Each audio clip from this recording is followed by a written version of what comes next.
నమస్తే, welcome to four sides TV. బీసీలకు 42% రిజర్వేషన్లు ఇవ్వాలని కోరుతూ ఆత్మహత్య యత్నం చేసుకున్న సాయి ఈశ్వర్ చికిత్స పొందుతూ కన్నుమూశారు.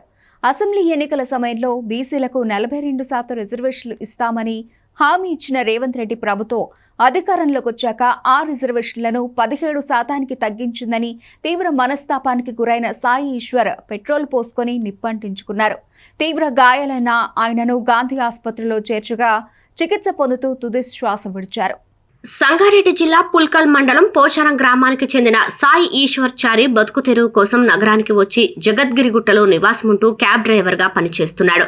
బీసీ రిజర్వేషన్ల విషయంలో కాంగ్రెస్ సర్కారు మోసం చేసిందంటూ ఆవేదన వ్యక్తం చేస్తూ మేడిపల్లిలో పెట్రోల్ పోసుకొని నిప్పంటించుకున్నాడు. 90% కాలిన గాయాలతో గాంధీ ఆసుపత్రిలో చికిత్స పొందుతూ మృతి చెందారని ప్లాస్టిక్ సర్జరీ విభాగం వైద్యులు ప్రకటించారు. సాయి ఈశ్వర్ చారి మరణ వార్త తెలిసిన వెంటనే బీసీ సంఘాలు గాంధీ ఆసుపత్రి ఎదుట నిరసనకు దిగాయి. బీసీ రిజర్వేషన్ల పేరుతో సీఎం రేవంత్ రెడ్డి మోసం చేశారని, సాయి ఈశ్వర్ దీనికి బలయ్యారని బీఆర్ఎస్ వర్కింగ్ ప్రెసిడెంట్ కేటీఆర్ ఆరోపించారు.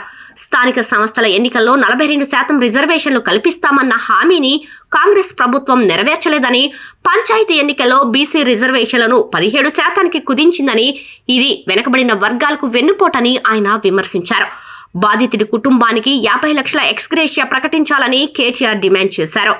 సాయి ఈశ్వరాచారి మరణం ప్రభుత్వ హత్య అంటూ నినాదాలు చేస్తూ బీసీ పొలిటికల్ ఫ్రంట్ ఆధ్వర్యంలో రోడ్డుపైన బైఠాయించారు.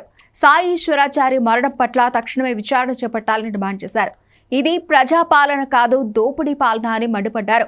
బీసీలను విద్యాపరంగా, ఉద్యోగపరంగా, రాజకీయ పరంగా అణిచివేస్తున్న కాంగ్రెస్ పార్టీని భూస్థాపితం చేస్తామని హెచ్చరించారు. సాయి ఈశ్వరాచారికి నివాళుగా కొవ్వొత్తులతో నివాళులర్పించారు.